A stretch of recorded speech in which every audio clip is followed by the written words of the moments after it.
So first of all, thank you, Koshan, for inviting me to come and partake in the podcast, as well as everyone else on the call today. So one of the things that Koshan and I talked about was what the polls are showing right now, particularly in the state of Georgia, which we all know is a battleground state, and the perception that right now the vote that could decide the Georgia election is Black men. And some of the polls are saying that, right now Black men are undecided about voting for Harris, leaning towards Trump. And some of the conversation is about, number one, should Black men be expected to vote for Kamala Harris based on the fact, that she's a Black woman, the first potential Black female president? But more importantly, is there an insidious or maybe some overt concerns that Black women have with feeling supported right now with this upcoming election, particularly since there are so many issues related to Black women, Black women's reproductive health, Black women's rights, and the overall feeling of how extensive should we expect Black men to support those issues? So I think we can open it up for dialogue. If anyone has some context and opinion, do y'all feel that this is something that is truly out there in the polls? Is it fabricated? What are your concerns?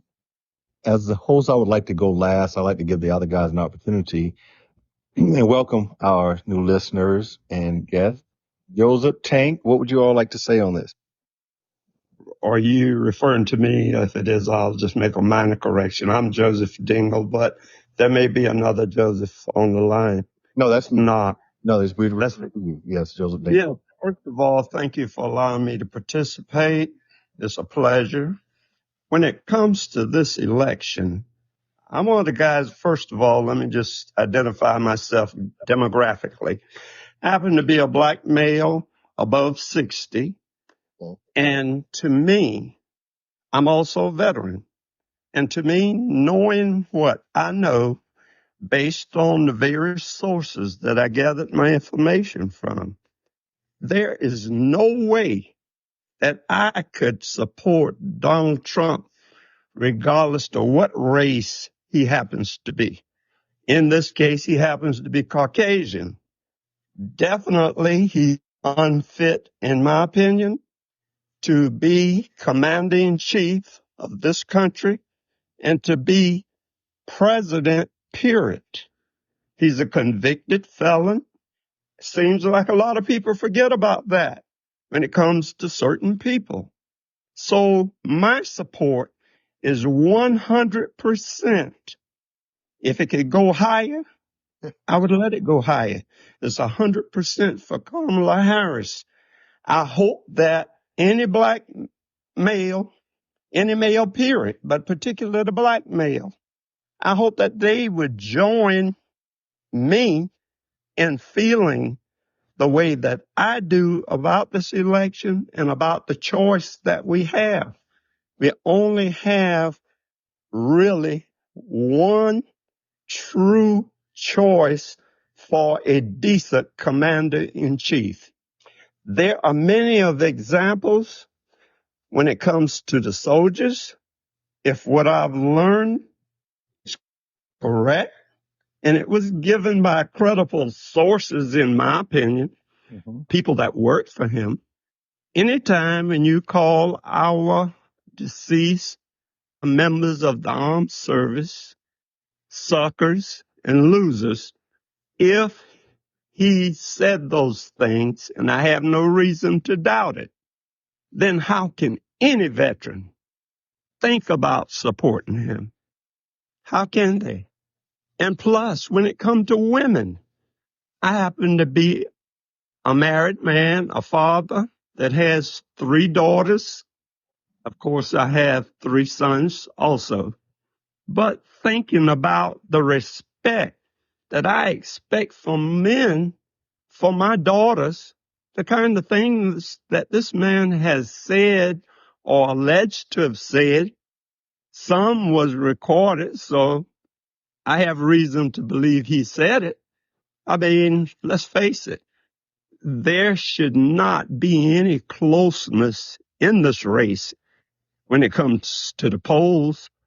Truly, if America can get its act together and do things based on what's in the best interest of this country, Harris would probably have a 40% leading the poll instead of 5 to 7. And I'm going to end by saying that. And also, I hope that anyone that hear my voice, particularly black males, that they will reconsider if they are thinking anyway other than supporting Vice President Kamala Harris. Thank you. Thank you. Thank you. Anyone wants to give a rebuttal? Go ahead, Cheryl. I saw that you had something else to say. So I just wanted, thank you, Mr. Dingle. I also wanted to hear from one of the ladies.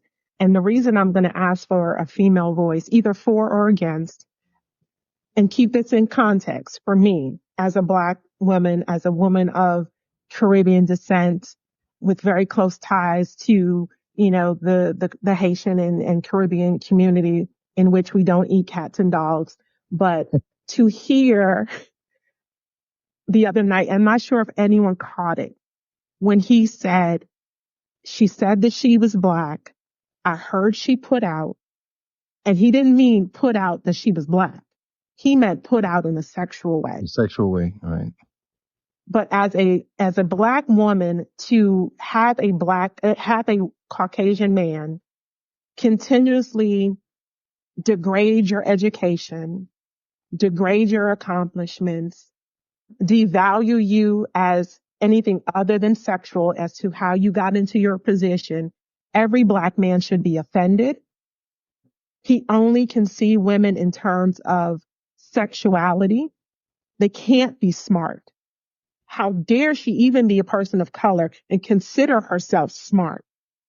So I wanted to know, is it just me that is highly offended by the lack of what I feel is uproar about this position and the fact that Black or white, she still has to be considered and has a different higher bar and expectation to be considered for this office when he has such a low bar and such low expectations, but hers is so wide for Black men and their support. And not all Black men, because I do realize that she has a lot of Black support, but I'm really concerned about what's happening in Georgia and that particular demographic in Georgia and their support for VP Harris. So I'd like to hear from some of the women as to how are you feeling with everything that you're experiencing, seeing, and hearing. Oh, I'll go. I think I don't know. Maybe it's just me, but this is not a issue that has just arisen because Kamala Harris is running for president. This is an issue that has been here for years, centuries. Black women, I can't remember who quoted it. I don't know if it was Malcolm X or Minister Farrakhan when they said that Black women are the most disrespected demographic. And that has been true for centuries. So this is not a new phenomenon just because she's running. What it's doing is shedding a bigger spotlight on it. Black women have always been underpaid, undervalued, underrespected by every demographic. White men, Black men, white women, and to make it worse, other Black women. So this is not a shock. Not a shock at all. We live in a country that is built on patriarchy, and this is just what it is. So I'm not shocked at all. And I think it's the battle that is going to be the make or break, because there are just some Black men who can't fathom that a Black woman could do this, which is strange because I thought, okay, well, maybe because we've already had a Black man president that would soften the blow, right? But no, No, because there's still issue with a black woman having some level of authority over men. And then in particular, what we're talking about, black men. So I think that's the real issue, is that this is something that has been going on for a very long time. Because if you really think back, even when Hillary Clinton ran, we didn't get this much pushback. We didn't get this much pushback from black men, white. We didn't. So it's because it's a black woman now that this larger amount of pushback is coming. And so that's the issue that we have to start to maybe look at. Maybe this is a great time to shed light on that issue and figure out what the real issue is and why for centuries black women have been the most disrespected demographic. Something? Can I say something? Go ahead, Tank. You have to look at the black men that have the issues. The ones that are having the issues are the ones who feel like, oh, she locked up black men. You don't get the educated, business sense, successful black men going against her. It's those ones who feel like, oh, she locked my cousin up, she locked my brother up, she locked me up. That's what it is. It ain't the majority of black men. And I agree with you, Tank. It's not. I know that that's the demographic, because that's the demographic that don't read.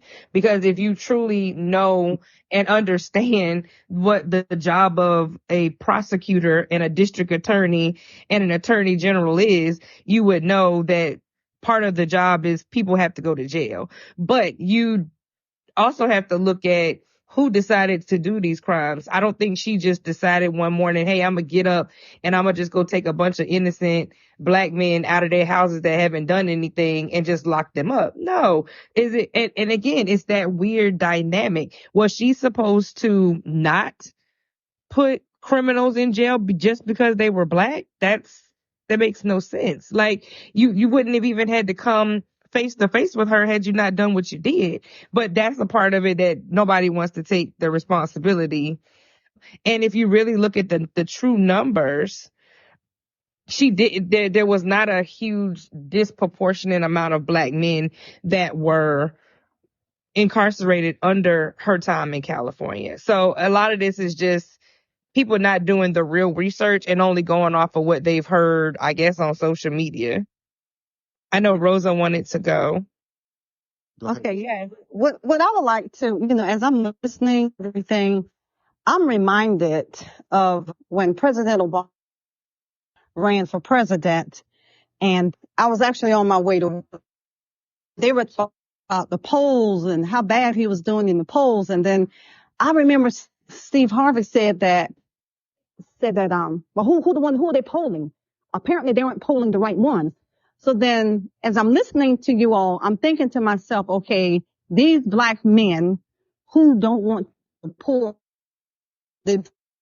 Your phone keeps going out. the debate. Okay, I'm saying they watch the debate, because after the debate, it should be clear without a shadow of a doubt who should win this election, who we should be voting for. Can I say something? Sure. And we had a discussion about this a little earlier. My concern is a conservative view, not Republican, not Democratic. And everything that you all said, I agree with, and I'm sure would be found to be true. The problem is this is not a moral competition or a competition to determine who has the best character traits or who's the most honest person. We all know about Donald Trump. We all have heard several lies being told. And unfortunately, I found myself voting for Donald Trump only because of the situation that I was in. I was stuck in a lawsuit against my school district, and I became a small business owner. So I wanted to vote for someone, and it was just a special interest. That's all it was. And at the end of the day, I cannot put others before myself and my family, unfortunately. And at this time, I was just thinking about who is a conservative choice. And in all honesty, if we think about our day to day, our lives are impacted more by our local representatives, our superintendent, the mayor of our town or city where we live, our council members, people that sits on various boards affect our day-to-day lives more than the president. You know, the president on a grand scheme when it comes to international trade and, you know, we're a member of NATO. So whenever other countries go to war by default, we have to support. So we're going to provide foreign aid no matter who the president is. But as far as my choice, I don't say I'm voting against Vice President Harris, but just voting for a conservative option. And that's just my opinion. I'll give someone else some time. So I'm going to, you know, Koshan, I love you, but Yes. Donald Trump is so far from conservative. He is so far from conservative in his acts, these thoughts, every capacity. And I think COVID has proven how important that presidential position is. Because prior to COVID, yes, I would agree with you that it's about your local officials, your congressmen, your House of Representatives, but it's not that. COVID has proven the power of that office. And let us not forget that the power of appointing Supreme Court justices who ultimately support or dismantle the rule of the land is also in the hands of the president. So, and we all see what happens when a super quote unquote conservative president has the power to appoint Supreme Court justices, i.e. Roe v. Wade being overturned, i.e. Project 2025 that is in our rear view coming up very strong. So the presidential position is by far and by design the most important and most powerful position there is. So let's not get confused as to what we think or what the presidential position used to be, because it is no longer that. And to have someone who has very little self-control, who is a narcissist, who has absolutely no filter and cannot decipher between a rumor and fact, and then will speak divisive, hateful, racist comments to his base of other poor, uneducated, racist individuals to polarize various minority communities is harmful and it is dangerous. And this election, which is in less than 72 days, is the most important election of our time. Just like COVID was the most and the biggest health crisis of our time. So we can no longer say, oh, it's just about like, me getting ahead monetarily for the next 4 years. It is so bigger than, your paycheck. What are you going to earn? It is your fundamental rights as a human being. It is your fundamental right to safety and security and just everyday sanity that is on the ballot. And I'm going to say this, I'm going to turn it over to someone else. We can all be conservative. I'm more conservative than I am, a liberal Democrat. Mm-hmm. But had Donald Trump not ruined the Republican Party, I think we all would be having different opinions. Right. He has turned the Republican Party into hateful, ignorant bigots. And we have to keep him out of that office so he never has the opportunity to run and be in power again. And hopefully the Republicans, and I think more of them are coming along than before. When Marjorie Taylor Greene starts having empathy and starts calling other racists, we may have some hope if we can get him out of that seat, keep him out. So let's not underscore how important this is. I tend to disagree with the president being the most powerful position in government because that's just not true. if we really want to talk about what's important for this election, yeah, Kamala Harris, Donald Trump, yeah, it's going to make a difference. But what's more important are the 33 Congress seats that are up for grabs, because the president cannot make many decisions without things passing the Senate and the House. And then we also have to take into consideration and really understand that the United States, for the presidential election, is not a democratic process. So once we get that out of our brains and that brainwashing stops, it's not a democratic process. The only democratic process that we have in the United States is the midterm election, because that is the true democratic process where every vote counts and majority rules. That's not how the presidential election is done. The president is elected by the electoral college, not by the people. So when we go and vote on November the 5th, that's great. But on the second week in December is when the electoral college votes. And that is when the president is decided, not by what happens on November the 5th. So if you understand that history and you know that in our modern era, the electoral college has gone against the popular vote of the people 2 or 3 times, I think. It happened way back in the 1800s twice. And then I think it was 2000, and I think another one. I can't remember the exact dates, but it's happened twice in modern history where the electoral college did not elect the president based on the popular vote. So as important as it is to get out and vote, at the end of the day, we need to make sure that if we really want to see change, that we're voting for these congressional seats. And that is what is going to make the difference. Because if Kamala Harris is voted in, let's just say she wins, that's great. But if she has a Republican House and Senate, she's not going to get much. If Donald Trump is voted in, if he has a Democratic Senate and House, he's not going to get much done, because that's where the power lies. The budget for the country is done by the Senate, not the president. So again, to understand how all of this stuff works together is extremely important, of course. And we have to remember, we're acting like Donald Trump is just some person who decided to hop on this ballot yesterday. This man has already been the president of the United States of America. He's not some Joe Blow running for president. He's already done the job. And we can debate whether he's done it well or not. Okay, that's debatable. But at the end of the day, he's already sat in the chair. He's already done it. So now we have to figure out what happens if he can do it again.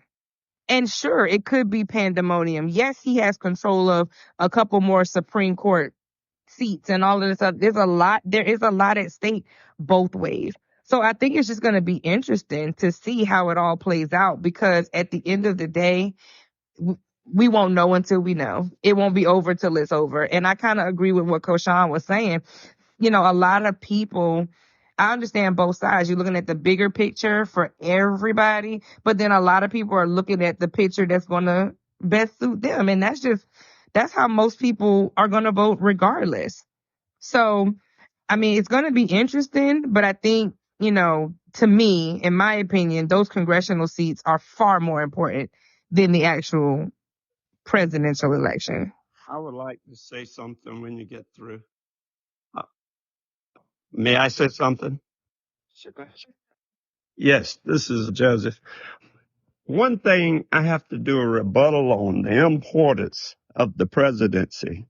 First of all, you need to go back in history. The Emancipation Proclamation was an executive order. The Emancipation Proclamation, I said it the second time, was an executive order from President Abraham Lincoln.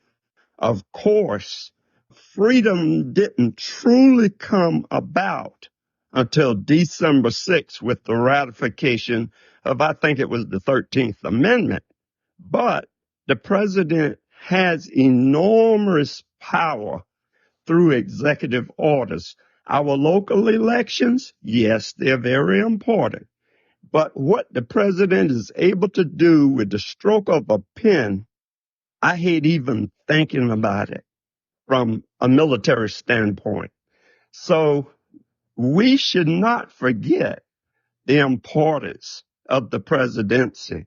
And this man, even though I know that there are some people that support him, there is no way I can see where he is fit to be president again. He was not fit once we realized what he was doing early during the first term. A lot of people don't know what he wanted to do, and others use various tactics just to keep him from doing it, like hiding executive orders so he wouldn't sign them, things that literally could have cost America its life with some of the stupidity. I mean, I call it stupidity. So to those that might be offended, please forgive me, but I stand by what I say. In my opinion, some of the things he did was about to do or wanted to do or request to do. I have a question. I judge it as being stupid.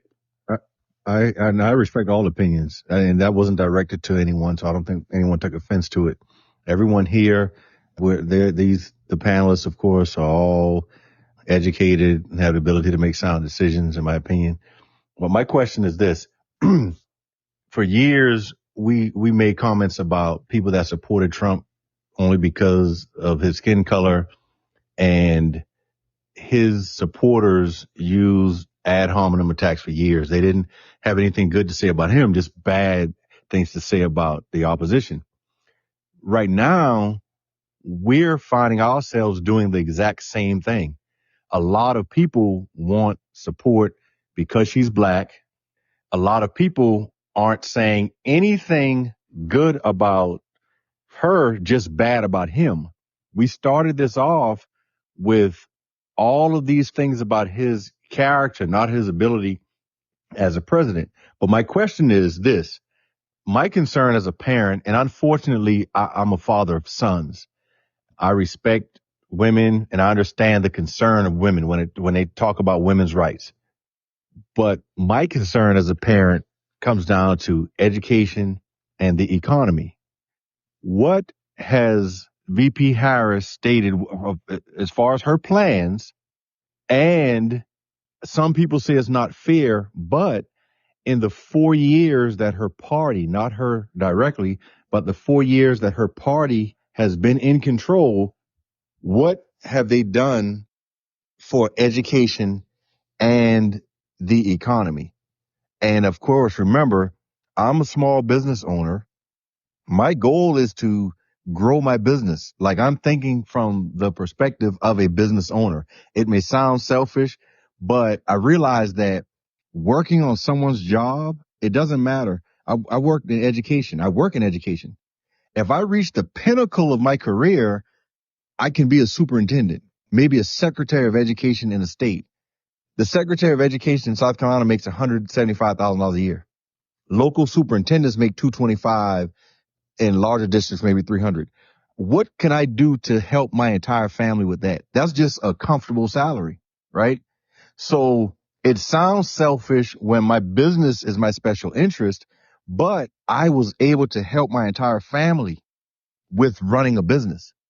So what, again, when it comes to the economy and when it comes to education, I don't know if you all are aware, especially being in South Carolina and in Georgia, what the state of education is like in our public schools and what has been done in those years. Someone said, yes, student loan forgiveness is huge. Inflation started due to COVID and not Biden.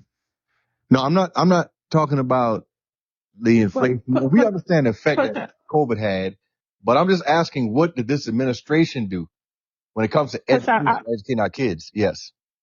I'll answer your question as an educator, as a 20 plus year educator in public schools, right? Yeah. And also on the board of a charter school. And I work for several other, private entities, right? school districts. Background. So the first thing is, in terms of her policy, right now, the push, particularly in underperforming state. South Carolina is an underperforming state. Georgia has been an underperforming state, with majority of the students underperforming are African American. If you want to drill it down, African American males, right? So they're basically trying to defund public education and make a huge push to private school tuition vouchers. And we know And I that support that. but we also know historically the private school system takes out the top percent of students that, would perform no matter where they went, right? Right. And it leaves the local school district with more challenging students with less resources. I disagree with that part. Okay, well, the data is what the data is. I mean, No data says they have less resources because, and just a little background, Cheryl and I were in the same district. She was teaching there after I left, I think, but I was still coaching. And so we've known each other for 20 years. I think next year might be 20 years. So, but when you added the less resources, we know that you have like 4 different title fundings that are exclusive to low economic areas and districts. So they receive supplemental funding. but I'm not always talking about the funding. Resources could be personnel. It could be the level, the level of caliber of leaders. All of those things are I agree. right? I agree with that. And that is something that the parents have to do. The president definitely has nothing to do with that. The parents. Well, but he does, because Donald Trump's platform that he's running on and has said repeatedly is he's going to dismantle the Department of Education. the Department of Education. They're doing exactly what they're doing in Florida with Moms for Liberty, where they're picking your books. In South Carolina, every school teacher in South Carolina has to make all this information available, and parents can pick and choose the curriculum. In your opinion, who should choose the curriculum?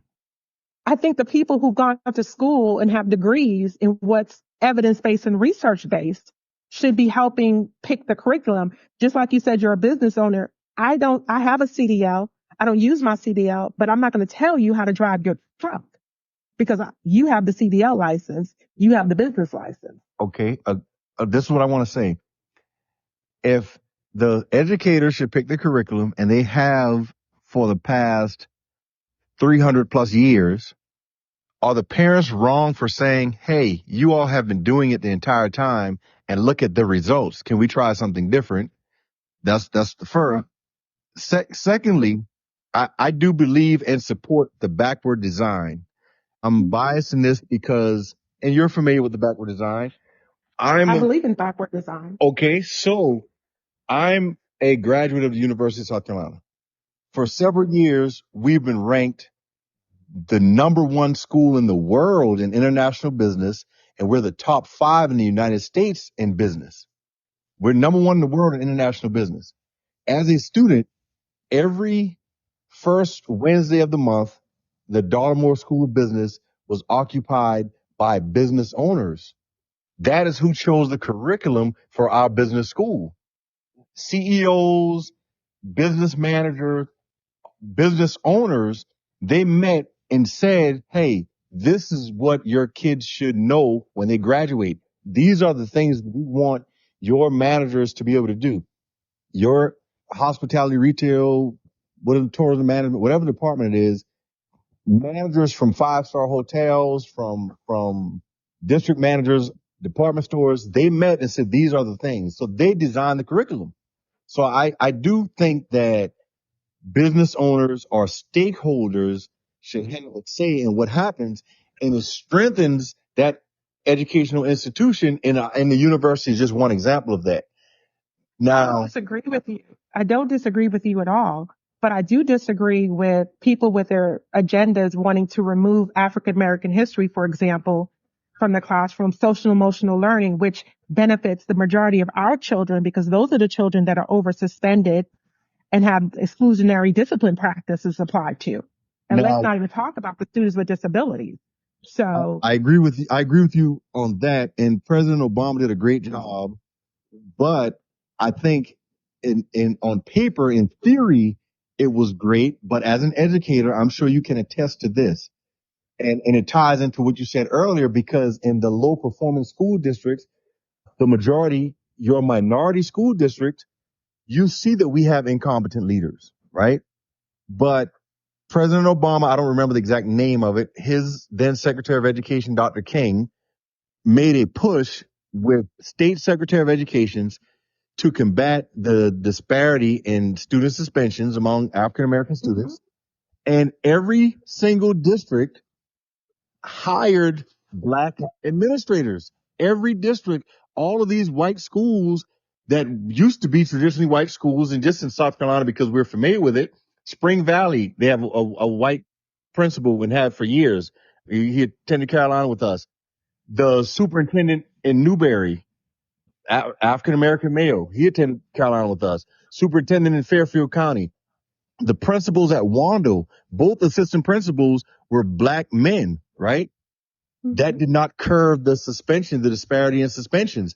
The only thing that did was they had a black face to communicate with these combative parents.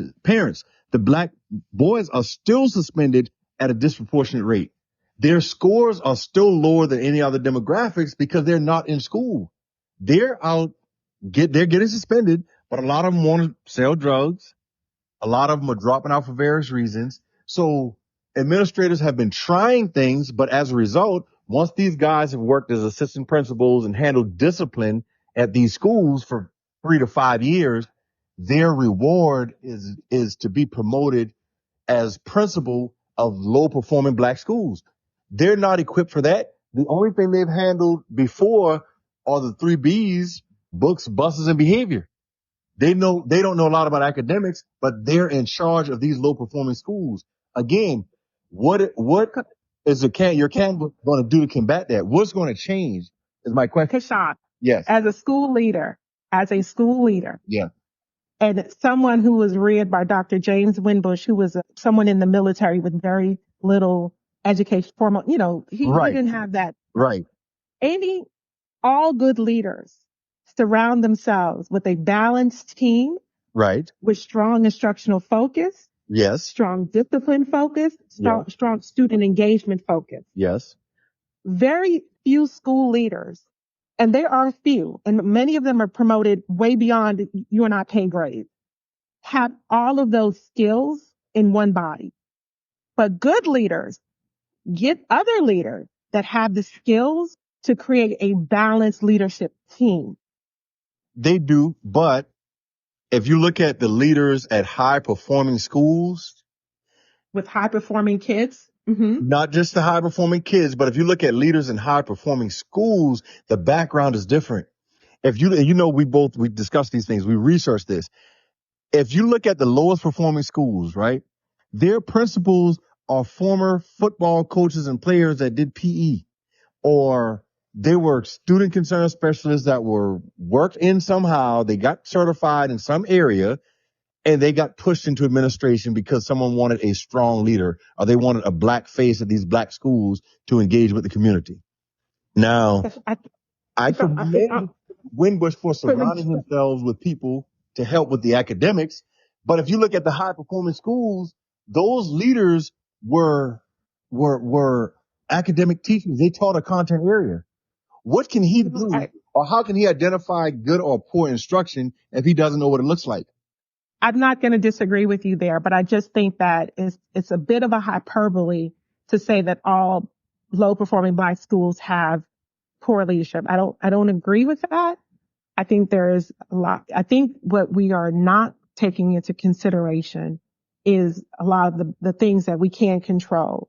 We can't control poverty. We can't control parents that just don't know what to do. We can't control many of our students engaging in gang activity, drugs. And I'm just not talking, I'm talking about, and these things go across race. I work for a juvenile correctional facility. I see these kids every day.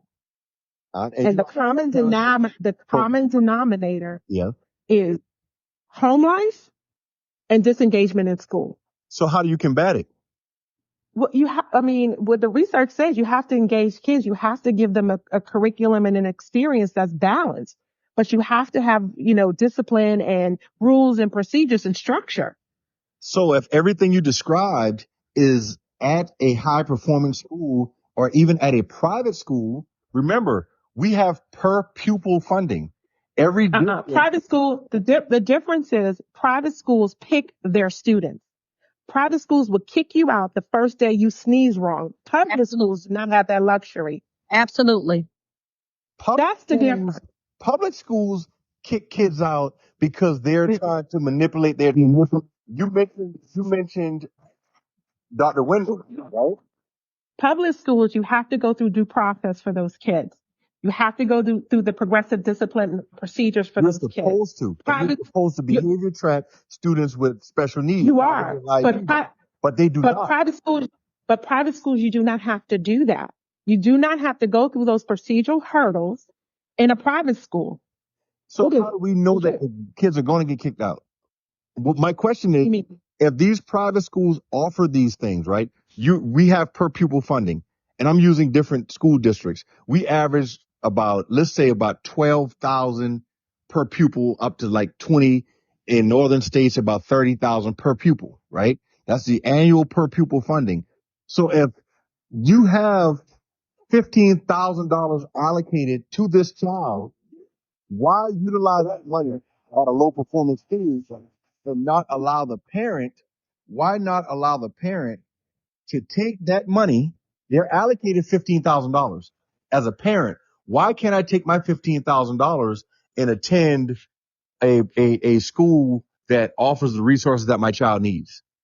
You can, and they are. But the minute your child sneezes wrong, particularly if you're an African American kid that sneezes wrong, you're going to be out of there, back to your home school. But that's not what happens in all cases. What about the high performing students? The students that go and do well at these academic magnet schools or that do well at private schools, right? Because their parents are paying the same taxes that everyone else pays. If I'm a parent, I live in an affluent area, I'm paying $8,000 in taxes for my property annually. 60+% goes to schools. So I'm allocating 4,800 myself plus other taxes that I pay. Why can't I choose where my money goes? Why would I want my child to spend his $15,000 at a low performing school? And when you talk about kids that get kicked out, and I'm saying this because I vehemently oppose Dr. Wimbush as a principal because of his practices. And he did have a great staff to support him academically, but how many children played sports during his tenure that could not read? And at the end of their athletic career, they were kicked out of school. And then when you're at a school where it's considered a community school, you have one school with a 17 to 20 mile radius. So every child that goes through your school will become a product of your community. How many children were kicked out because they weren't an athlete or they weren't some of the chosen? And I'm talking about these same African American males that are now incarcerated. So he had an impact on the entire community on what he did. And I can go through a name, but the people on the call won't know who we're talking about. But let's pivot just a second. Yeah. Let's pivot. I would like to hear from the other panelists.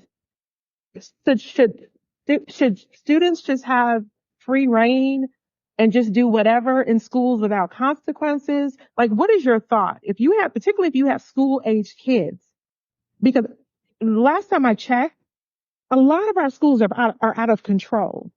Completely. Very much so. Out of control. And as an educator who just left a school where the kids were running the entire middle school, as well as their parents, their millennial parents, completely out of control, the administration is at a point where their hands are tied. And we were told that.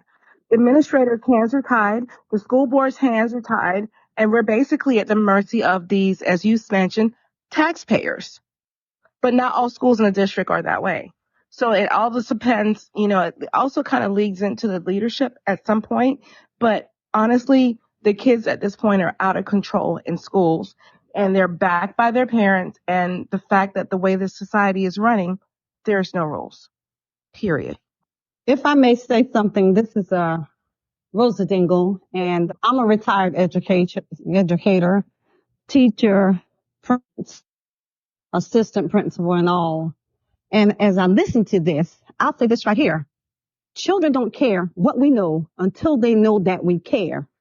As it relates to high performing and low performing schools, I don't know, I guess some of you have heard of the 90-90-90 research where 90% of the students were minorities, 90% of the students get free reduced meals, but 90% of the students perform.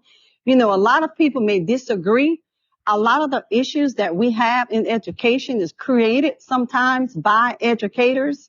Children have, I'm going to put it this way, children catch hell at home from time to time, so they should not have to come to school and experience some of the same issues that they experience at home. But unfortunately, sometimes they do. And sometimes you all educators, we're the last hope our children have. As far as the rankings, I heard about the high performing schools, the low performing schools, but when you look at South Carolina as a whole, we are not doing well with education. And it comes from all sectors, the parents, the schools, the community, you name it, we all play a part in that. But I say this, if we look at some of the other countries, like what was this country where Finland. If we look at what's happening over in Finland, where teachers are not even evaluated, they are respected like the lawyers and doctors are respected over here in the United States. As it relates to education and Vice President Harris, what are they doing for education? It starts on the local level. We can have all the funding in the world, but if we have people not caring, funding is one aspect of it. Like Cheryl said, resources doesn't always mean funding. I am from a rural district. When I first started working at Scotch Branch High School, guess what? We were at risk and unsatisfactory. But in 3 years, we became excellent and good. A lot of time it's all about where the rubber meets the road, and that's the child with the teacher and having caring teachers. I would like to Yeah. get a second. Oh, I'm sorry. Go ahead, Joseph. Yes, what I would like to say is I notice that the panelists and members are definitely on education, which is very, very important. But I want to pivot back to justice because I think when I say we, I'm talking about people in general. A lot of them forget the enormous power that the president has. He appoints. Right now, I know I didn't finish my sentence, but we are far behind in getting federal judges appointed. I think the last time I read, we need like about 200 and some federal judges.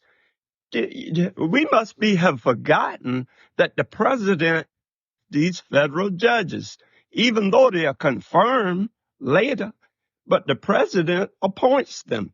So we should not forget that enormous power. So when a federal judge is appointed, just think about how that impacts you and me. So for a business person, yeah, I agree. The bottom line is what's important to the business person. The big tax break that Trump is promising to the billionaires and so forth. But if we were to forget about the other aspects of it, when we look at the country as a whole and what we need, there are very few businessmen, particularly businessmen that are minorities. These corporations, the large corporations and middle-sized businesses, they are going to thrive, regardless of who is president. But the other powers that a president has are enormous, and we often forget about that. Thank you. I yield.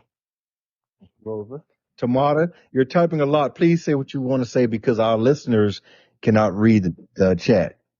I'm sorry. Let me just say something really quickly. Hold on, tomorrow. 1 second. I just wanted to say, going back to what was being discussed when I think it was Sin asked the question, parents. I have a school age son, and I think the problem is it starts at home, but it also can trickle into the school system. And one of the big issues that I see is the lack of education that the teachers that are being hired have.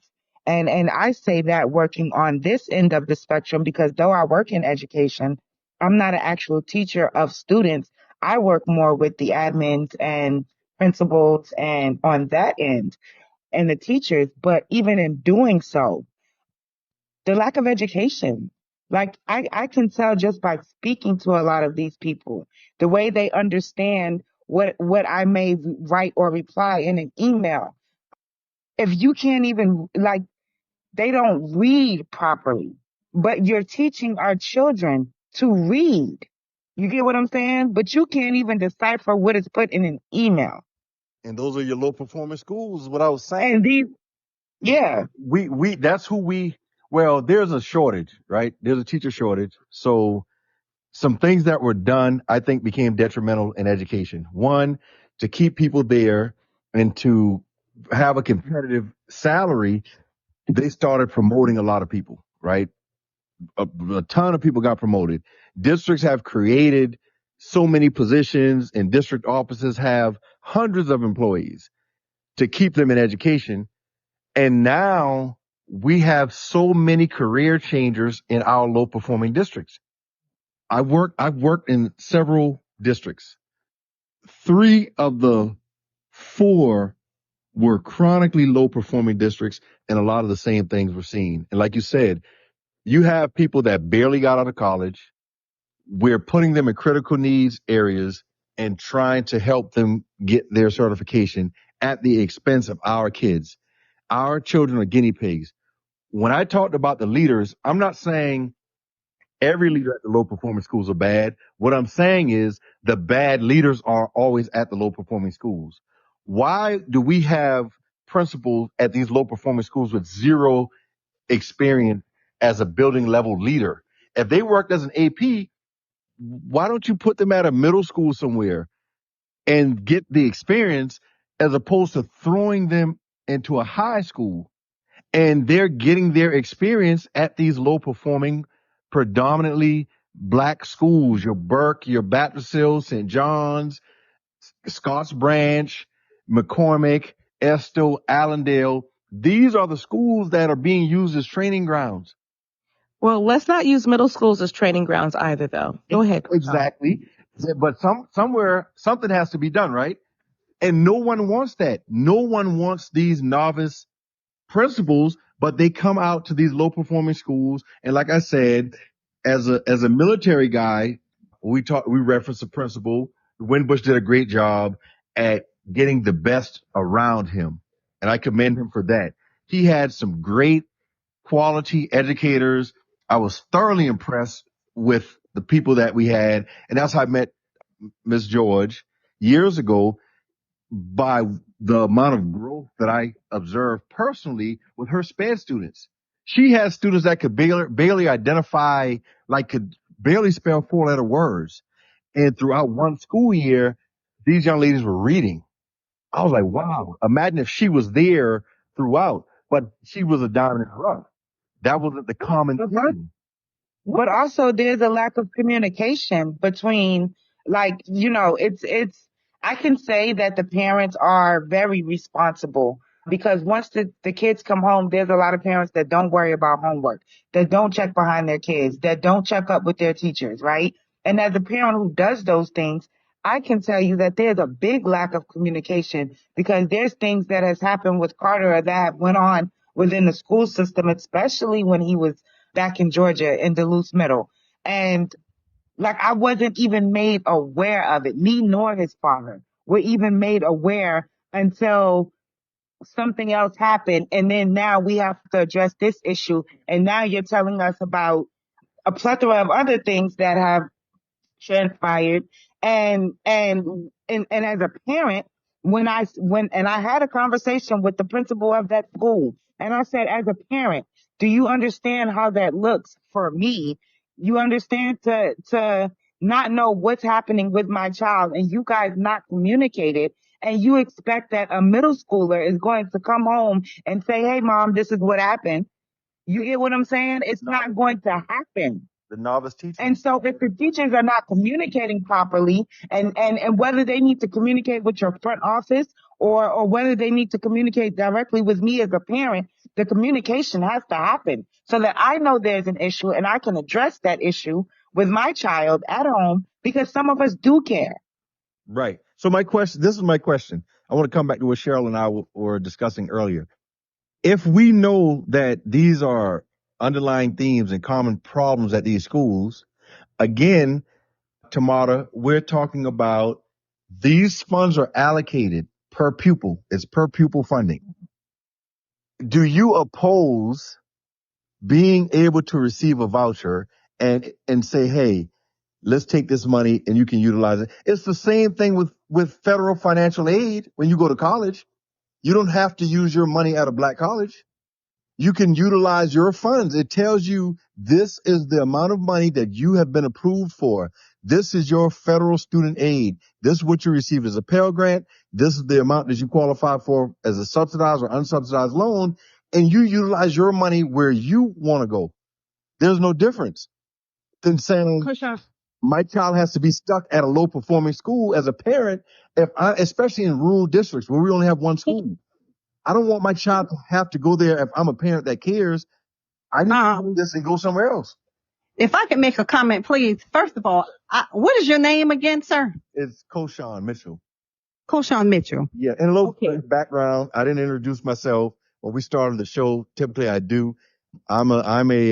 This is like my 25th year in education. I worked in various capacities. Math is my area of expertise.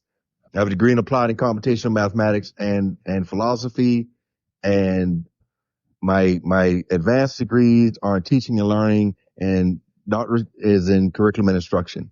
But I've worked as a math teacher, a math facilitator for a school district, and I also serve as an assistant superintendent of schools in a small rural district, and now working as an administrator at an alternative program. Okay. Two things I'm going to say. Yeah. First of all, I do classroom management training, professional development across the United States. Secondly, when you mention about the rural areas and Scotch Branch and Burke and all of these, I want you to know that all of my children graduated, all except one, from Scotch Branch High School. I have one's Manning High, still Clarendon County. The one that graduated from Scotch Branch High School is a pharmacist today. My two sons are both career military. And I understand what you're saying about low performing schools, but one size does not fit all. There are students who are excelling in these low performing schools. I worked in a low performing district. And again, I'm going to say a lot of times it's really the teachers is where the rubber meets the road. When we have caring teachers, forget the funding. When we have teachers who let children know that they care about them, no one rises to low expectations. When our teachers have high expectations of our students, they're going to perform. And I was the type of teacher, give me the trouble kids. Let me have the behavioral issues. And then we can move from there. So I'm just saying all of the yes, we do have low performing schools and we do have high performing schools. But when we look at the total picture, we're low performing as it relates to South Carolina. Now, I want to clarify because I don't know where the disconnect came from.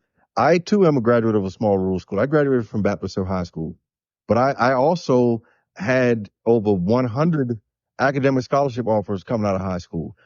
My father taught at Baptist Hill High School as well. I come from a family of educators, and I was always taught that a school is four walls and a roof.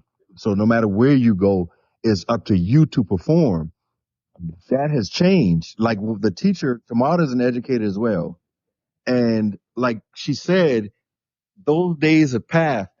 The parents now are more concerned about homecoming and having access to a cell phone than they are in athletics than they are about educating the children. Everybody complains about homework. I was floored when I found out so many districts do not give homework anymore because they say the kids don't have time, but they have football practice until 6 and 7 p.m. every night. No one complains about that. They have basketball practice. Girls are practicing from 3 until 5:30. Boys are practicing from 6 until 9 p.m. in some schools.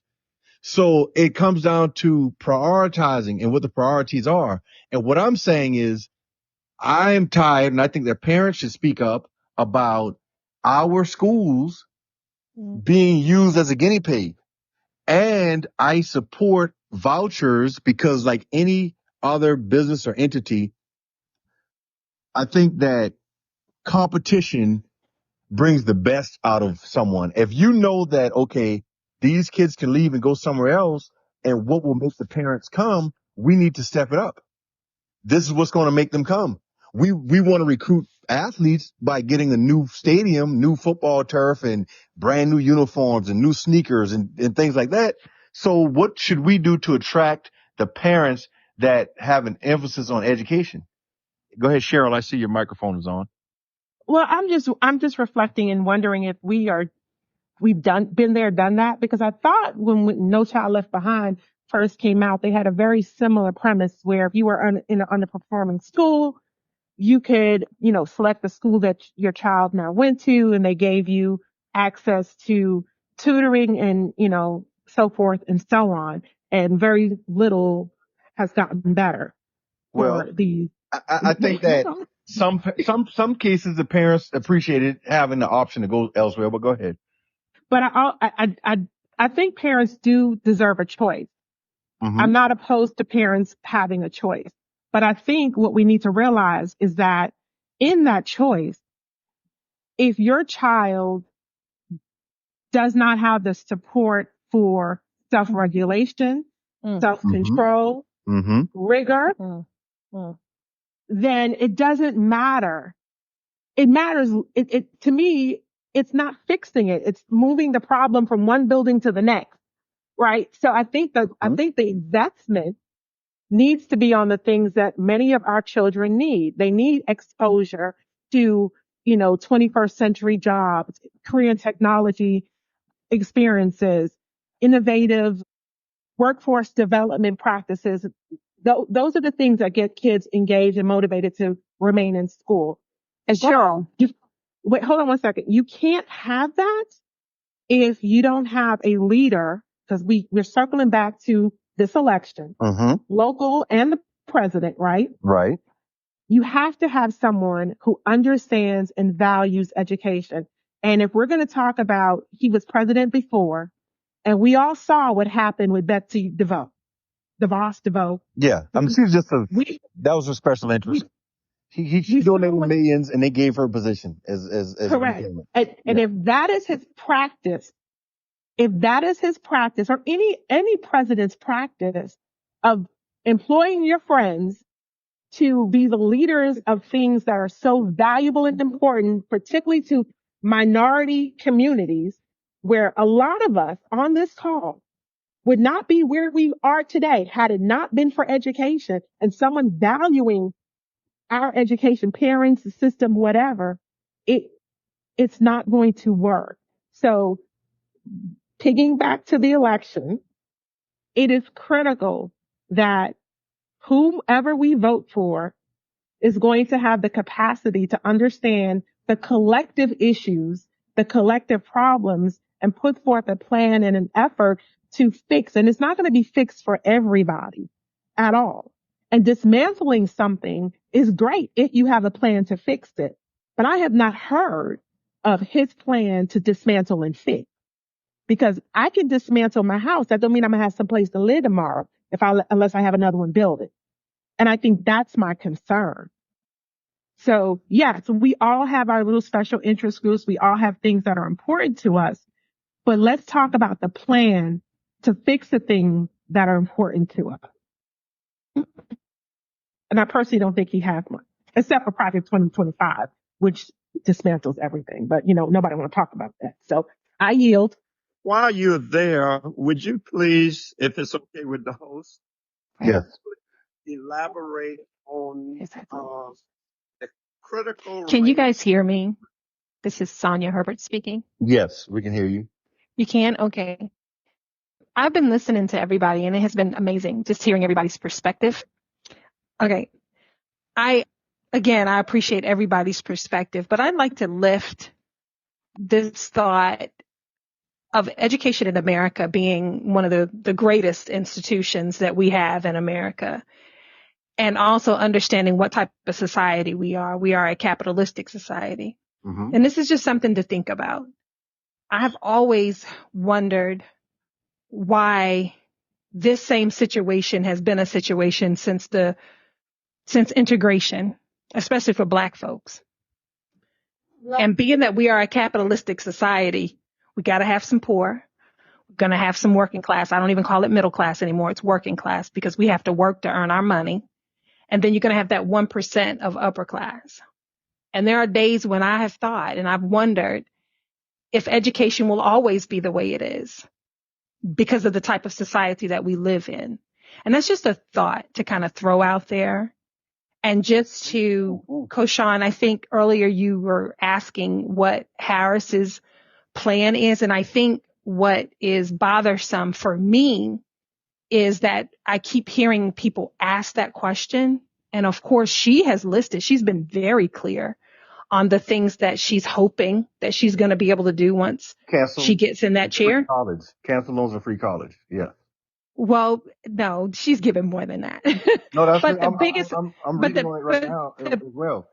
I got you. Yeah. I got you. But she's even said more than that. If you listened the other night, she said more than that. But the bottom line is that I have tried my best because I'm going to be transparent. I'm independent because again, I look at America, it's the greatest country in the world and wouldn't think of living anywhere else. But there are also systems that are in place that things are just going to be the way they are. But I'm trying to make sense of what Donald Trump's plans are. And it's amazing to me that people are asking what Harris is doing, but I in turn asked that same question. Well, what's his plan? He told us he had some concepts, but he didn't tell you what his concepts were. But he's not even come forth with a single plan. When he was in office, and yet we're still. I'm sorry. And I supported the voucher system. That was his plan when he was in office. And he didn't. That really wasn't. That wasn't his plan. That's a special interest plan. Well, that's what your Secretary of Education does. But when you talked about if education is going to change, if you get some time, I want you all to read a letter called "A Letter to William and Mary" by Thomas Jefferson. So, and Thomas Jefferson was our third president. He wrote a letter to the University of William and Mary, and he outlined the education system, and nothing has changed. Not one thing has changed. And like one of the hosts said earlier, people have a habit of killing the messenger, right? They want to shoot the messenger. Some of the initiatives, and what I admire about President Obama is all of his initiatives were just reinventing the wheel. So his landmark initiatives, he did absolutely nothing new. The things that he was known by, all right, listen, we can start with Common Core since we're talking about education, right? Everyone associated Common Core with President Obama. His opposers hated it only because it came from him. As a result, the people that know absolutely nothing about it said, we don't want Common Core standards. We want our own state standards, right?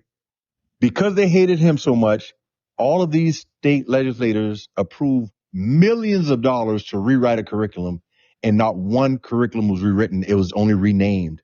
And I challenge anybody to look at any state in America, any state, Georgia, South Carolina, especially the southern states that opposed him, look at their state curriculum and then go to corestandards.org and look at the Common Core standards. They're the exact same. They just changed the name and they may have reordered some. But the thing is this, Do you know when Common Core started?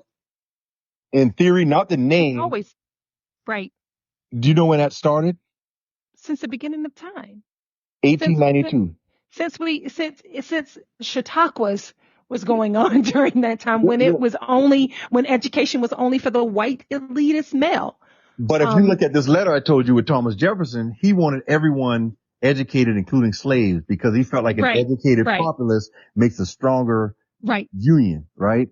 And he felt like everybody should go Exactly, at least to the exactly. eighth grade, even slaves should get at least an eighth grade education and include algebra. And beyond that, it was designed for the learned, which were your smarter kids, should go beyond the eighth grade, taking geometry, trigonometry, That's business, right. and then the wealthy goes on to That's right. college. On the exactly. With It's still the same. again was still that's what I'm saying. That's a capitalistic society. I mean, So don't get it'll it always, twisted. yeah, It's it'll a always purpose, be that way. and it was special. Go ahead. Exactly. It's gonna always be that way. And I think Your phone is breaking up. but we shouldn't run from that. We should run into it. We should run into that. We shouldn't run from it. Like, saying with our public school system, we know what the situation is and we know what the harmful pieces are, but we shouldn't run from it. We should run to it, and we should make sure that we are equipped, because there has been studies done that shows that an effective teacher in front of students is what's going to make the difference. And so that's why we are taking not just what curriculum. I'm in education, been in for 30 years, special education, as a matter of fact. And I have left a smaller district now back in the urban. I tell you, everything is the same. It's just that Your phone, your call is going out. Your phone is going out. out though, again, is if we nurture. I'm sorry, Sonia. I don't know if you moved or you went somewhere, but your call, we lost you. Yeah, I didn't want to sound like I was cutting you off, but because we're recording live, I think you walked away from a phone or a Wi-Fi or something. We can't hear you at all. Koshan, if I could suggest, Yeah. I think we're approaching the wrap up moment, but I would love for us to be able to kind of summarize or wrap up or make some Well, we actually have connections. until 7:30 tonight. I started later Okay. to give everyone some Okay. time. Yeah, so we're down to 30 minutes. So like, what's the next steps? Like, where are we? What are some burning questions or concerns that maybe we can provide? Because there's a lot of voters out there that are either independent or undecided and have questions, but they need a safe space to ask those questions, right? I think we need to create that. We also need to find an avenue to reach whoever the candidate is that we want. If we're going to say, hey, let's stand behind VP Harris in solidarity, how can our interests be echoed to her, right? How can we at least say, hey, these are the things that we're concerned about. How can we get this done? Even if we have to do it ourselves, how do we know, or what makes us think that something, and hey, just like people appreciated the student loan forgiveness, that was great. That was a great thing. But what are we doing to change the state that we know exists? People outside of education don't know what's going on.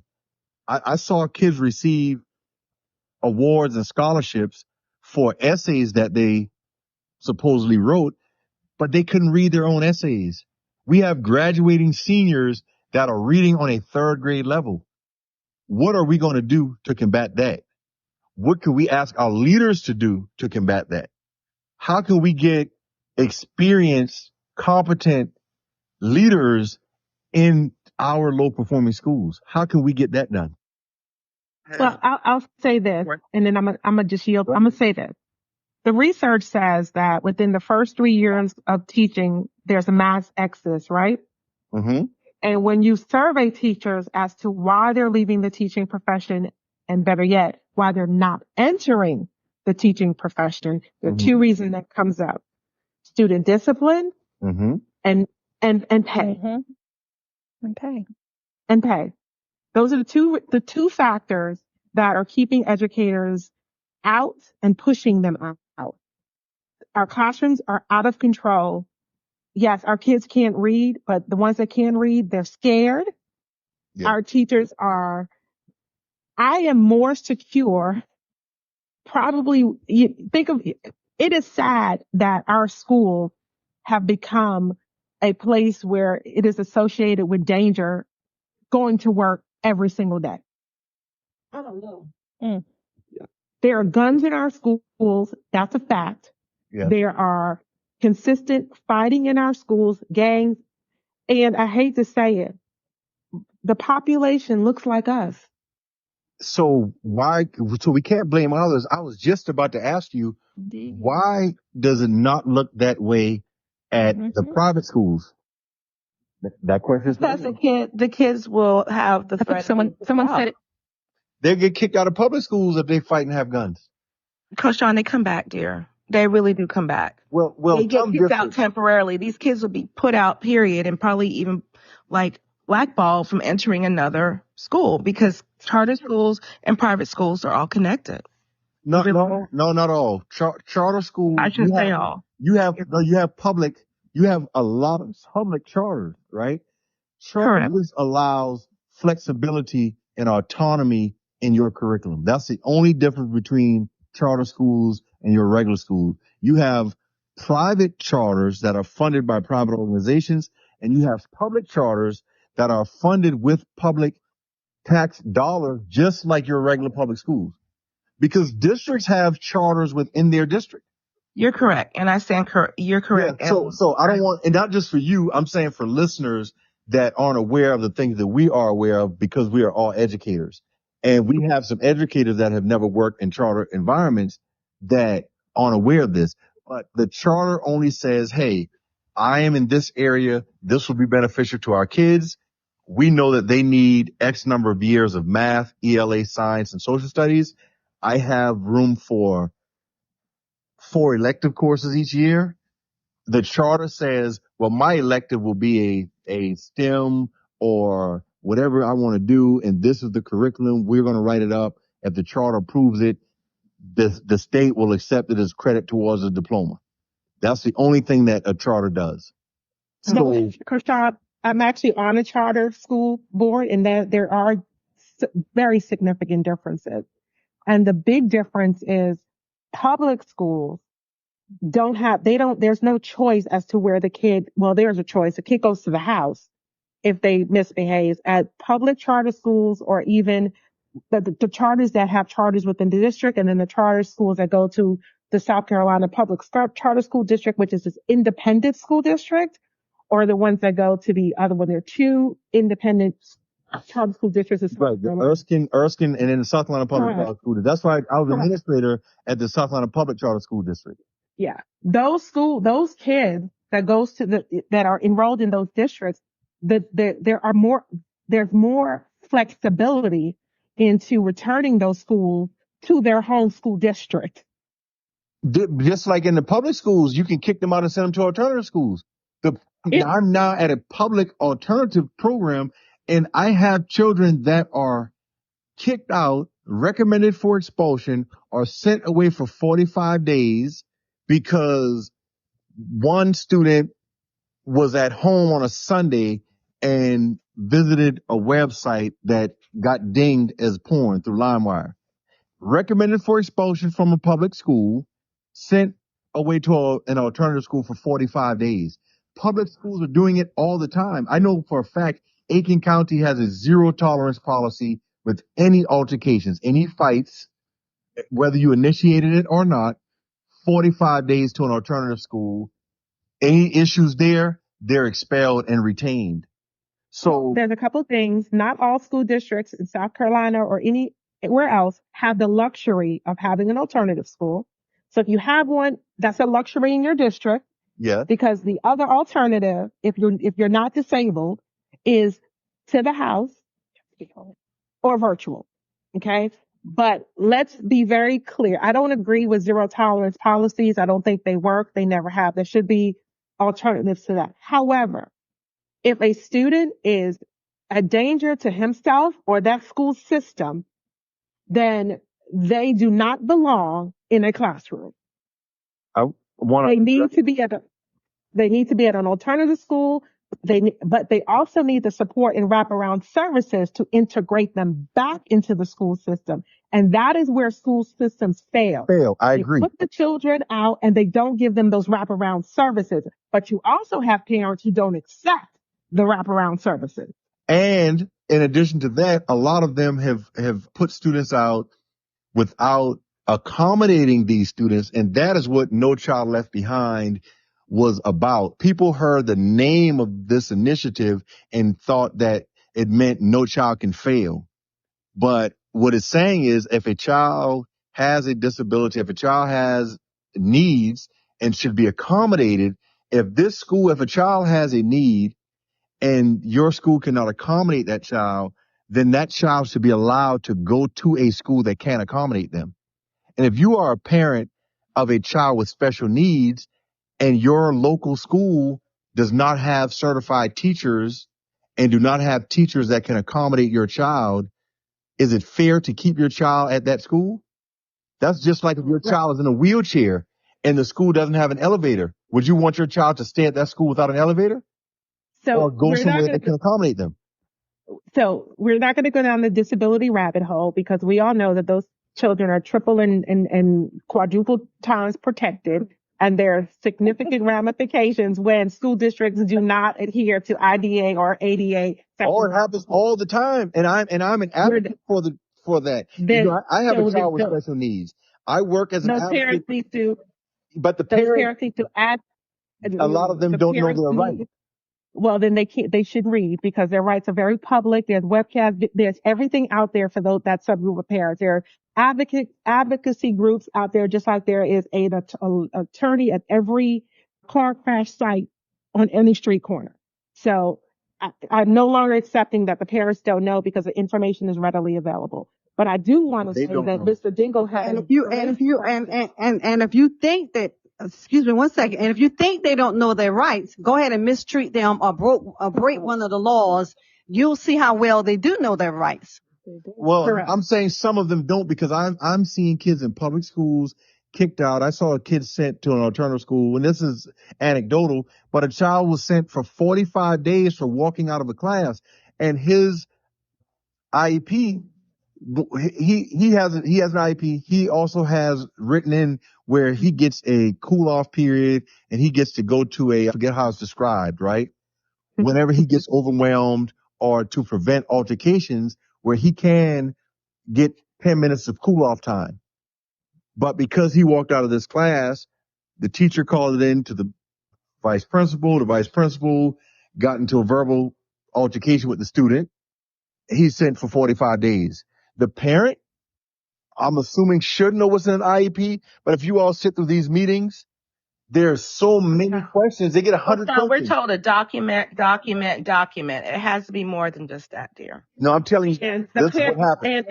I'm telling you this is what happened. So when I saw it and presented it, I sent the child back to his home school. I contacted the district office and I had the child sent back to his home school because that was not the case. And I'm telling you that does not happen. We have some sorry, trifling people working in education. But what you just described Yes. is the procedural protections working in behalf of that child. But what if I wasn't there? But no, what it does not say is that the school system is not going to make a mistake or do it intentionally. What it says is when those things happen, there are procedural protections.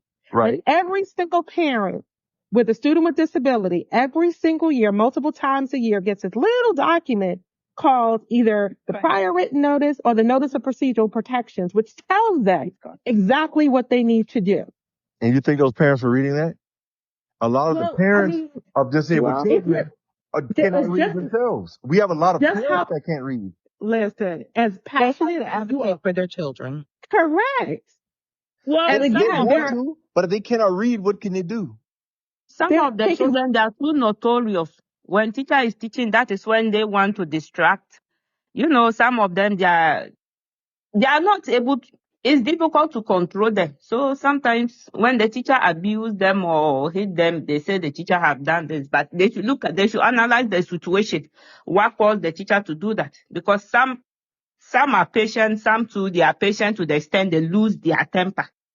They do, but you can't strike the students, so that's just against the law. And I get what you're saying. Sometimes the teachers do, you get frustrated and students provoke teachers, but under no Oh, yes. circumstance here are we allowed to strike students.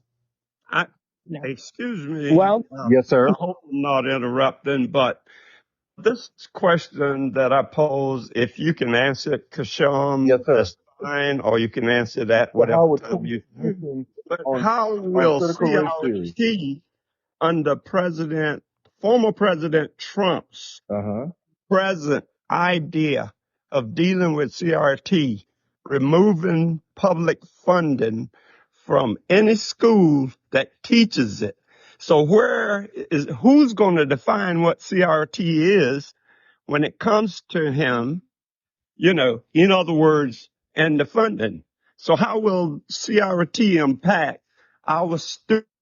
When I say our students, particularly black students, but all students, because not only black needs to know the true history of the United States. So that's the question that is written, but not the way I stipulated it. So your um, question is, how will Trump's position on critical race theory impact our students' learning of U.S. history? Critical race theory is, in my opinion, too new for us to basically analyze the impact or effects of it. And I think that critical race theory being taught is very, very relative. So it's how do we govern the way it's going to be taught? How do we create a universal curriculum? It'll take time because what line will be crossed and how do these educators feel about something? Math is my area of expertise. That's what I've taught for years. I don't care what your opinions are. I don't care how you feel emotionally. Math will not change. You can have a bad day. You can be a racist. You can be angry or upset. That does not change the fact that A squared plus B squared equals C squared. But when you think about something like critical race theory, there are so many factors that can contribute to what's being taught and how it is being taught. So I understand why there's some apprehension and a bit of anxiety from parents because I would want to know what's being taught to my child. I'm not saying I oppose it. I'm just saying I understand why people are skeptical about it and not just going gun ho about, yeah, let's teach it. Who's going to teach it? Will it be taught the same by African American teacher that went to an HBCU? Will it be taught the same as a white Southern teacher that went to a predominantly white institution? No, because it's gonna be control, Koshan. They're going to tell you what you can teach and what's going to be dictated. Just like blacks were happy to be slaves. Like it's going to be dictated, and if you vary from that, then you can be fired and put out the position. But who makes the call?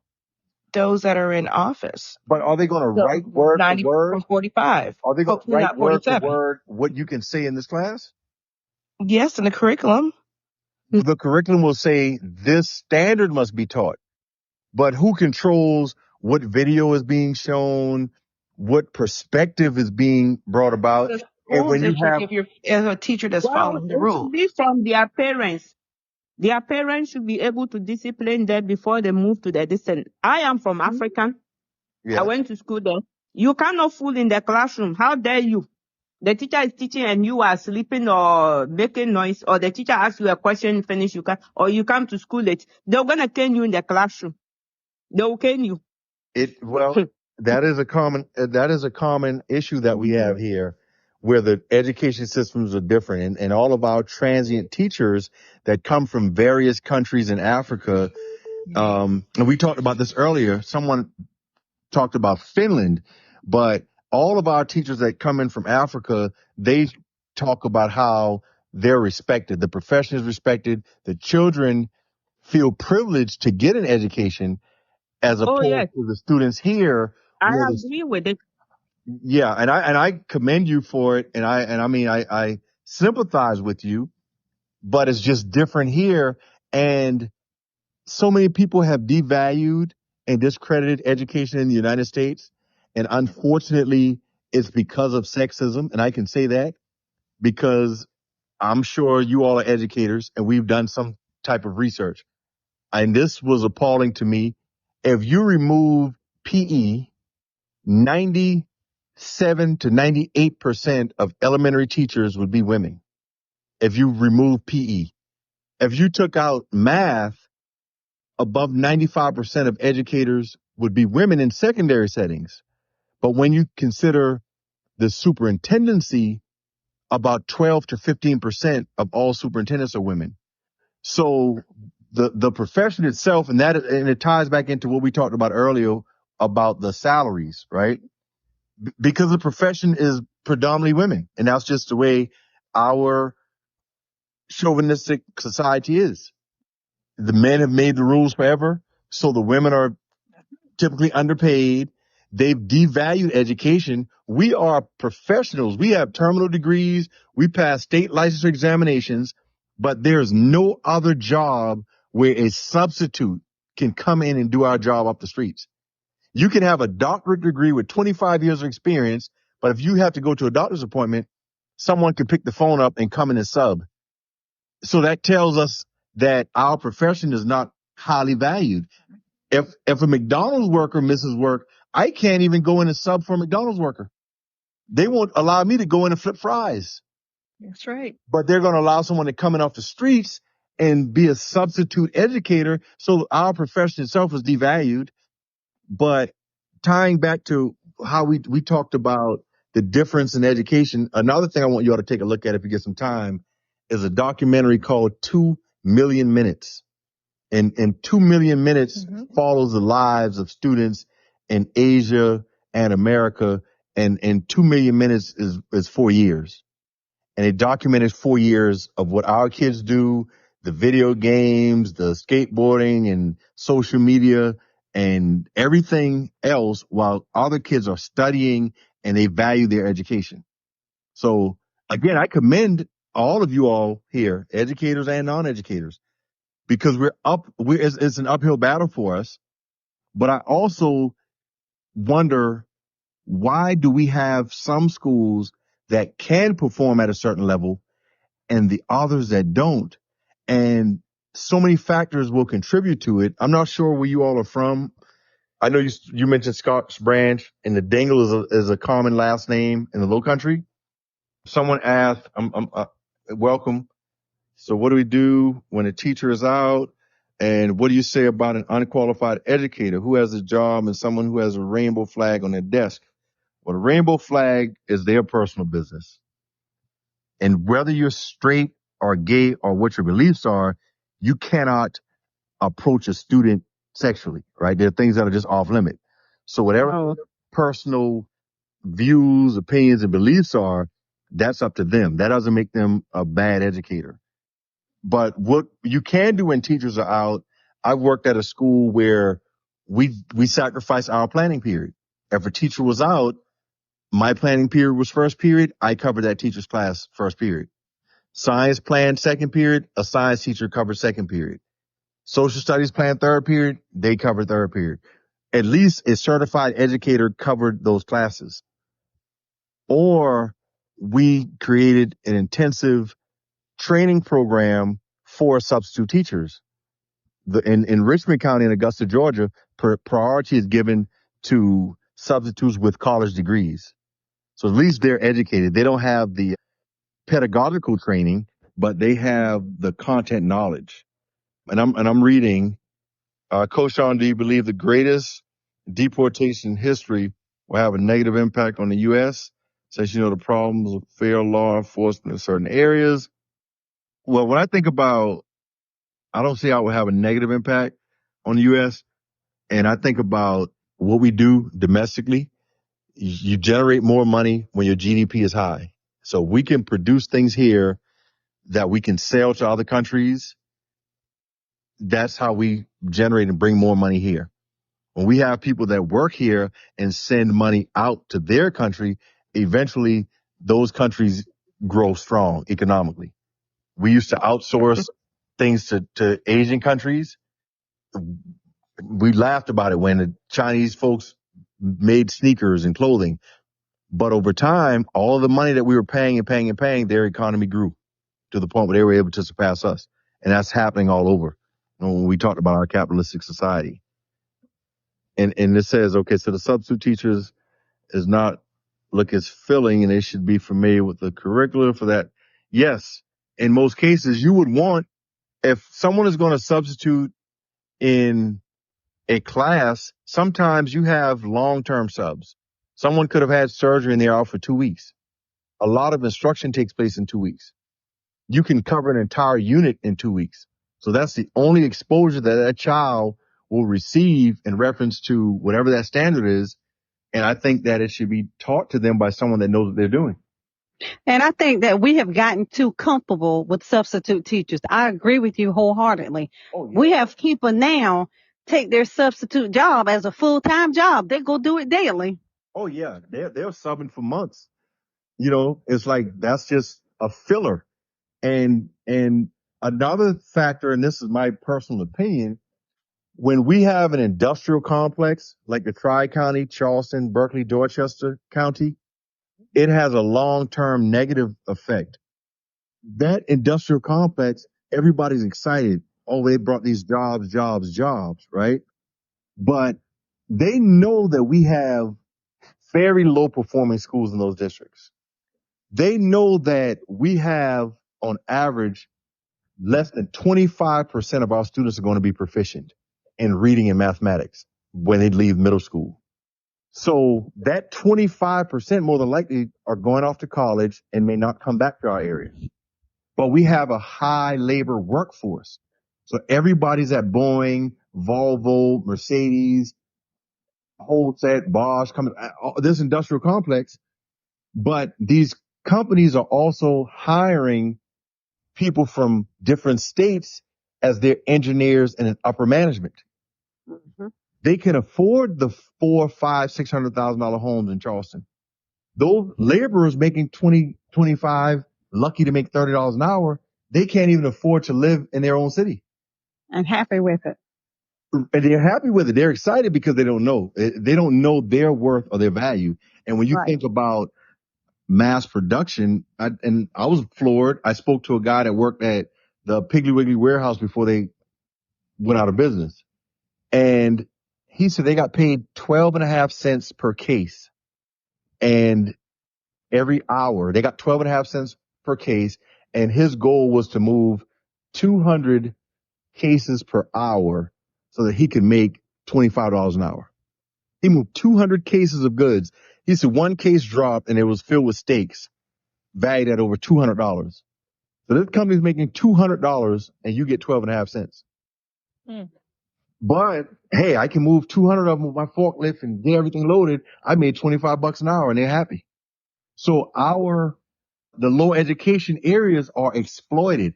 If you look at our industrial complex, look up the Nucor Steel, look at these automobile manufacturers. They are located, the same industrial complex is replicated in all of the lowest performing states in the U.S. They all have the same companies. So it's by design. And if you look at your high performing districts academically in New York, New Jersey, Massachusetts, this is where you have your robotics firms. This is where you have your service providers. So education is very important. And that is why I'm asking, no matter who the candidate is, what are their plans when it comes to education? But as we stated earlier, it's been that way. No matter who's sat in that office in the White House, it's been that way. And so now we have to not have such a narrow focus to just focus on me and my four. I have to be concerned about the others. I have to be. Well, no, I can't be concerned with the others. I mean, I honestly can't. And I get it, and I respect your stance, but hear me out. How would that put food on my table? If I'm doing something, if I vote for somebody that's going to make sure women can get birth control, but I'm out of business. How will that feed my family? Exactly. So I can't do that. Right. No, and that's why I said I respect your stance. I'm not I'd rather knocking. try to make millions and help whoever. I'll pay for your flight to get an abortion if you have to get one.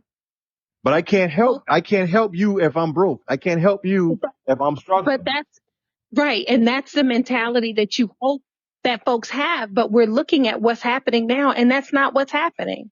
I'm growing mine, and too bad for you. You get yours the best way you can. I Right. believe I'm putting my kid over here and I'm taking my kid out of there. Too bad. You got to figure out your way because this is my way. If people would help people, Right. then we wouldn't be having this conversation. Absolutely. But how can you help them if you're a laborer? I'm showing you what they're setting up. It's just a setup for you to work forever, for Hey, you to be a Koshan. worker forever.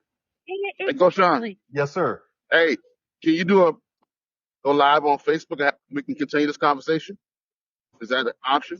Yeah, that is an option. That is an option. If I'm friends with everybody, I would have to like invite Thank Cheryl you. and Tamara, and they invite others. I can't because Yeah, this is it for me for this evening. I got When's the next podcast? We can certainly, We're live every Friday at 5:30. This has been the fastest 2 hours ever. this is great. Yes, yeah, I great, think there's great a lot, dialogue. And we only a have lot one for us. question. Yeah, we only had Right. one question, but this is what it's about. And what I admire is the premise of the show is called Men Are From Mars, right? And as men, we get so frustrated, and we're being open and transparent with you ladies. Men get frustrated when you all have questions and you go to your group of women.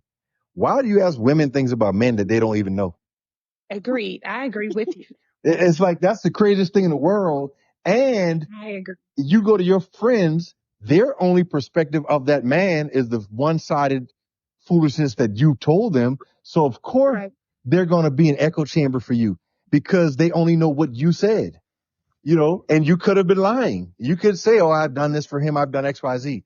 And they're going to say, girl, he should appreciate you. All you've done for him. And that could be 100% false. But we ask that women ask men, and it doesn't have to be relationship, anything. Like in this case, why are we voting the way we vote? Why do we choose certain things? Why do we feel that way? And we try to let you all know. So we're down to our final 2 minutes, everyone. So any closing questions, concerns, or comments, please let us have it. I'd like to make one comment. Yes, sir. I pray that we don't go backwards. I remember how important it was to get Lyndon Baines Johnson elected so that the Civil Rights Act would be passed. And later we got the Voting Rights Act. And I'll end with saying that. I hope we don't go backward. Thank you. Yes. Anyone else? Mm. I'm in New York City. I have children all by myself to take care of. It's not easy for me, but I'm not giving up. Continue doing what you're Sometimes. doing. Don't give up. Yeah, don't give up. And please share, comment, share with your friends. And I would like all of you to join us again next week. Please. Yeah. I have my son who tried to join bad company, and I gave him serious warning. I said, look here, I don't joke that way. You let your book be your friend. That's all I told him. Mm. Take your book to be your friend. That's it. If you learn with your book, you will learn more wisdom. You will learn more knowledge. But if you follow friends to go and smoke and snatch people's bag and so on, when they are catching you, even in Africa, the moment they catch you, they'll even beat you to death. They don't care. They could kill you.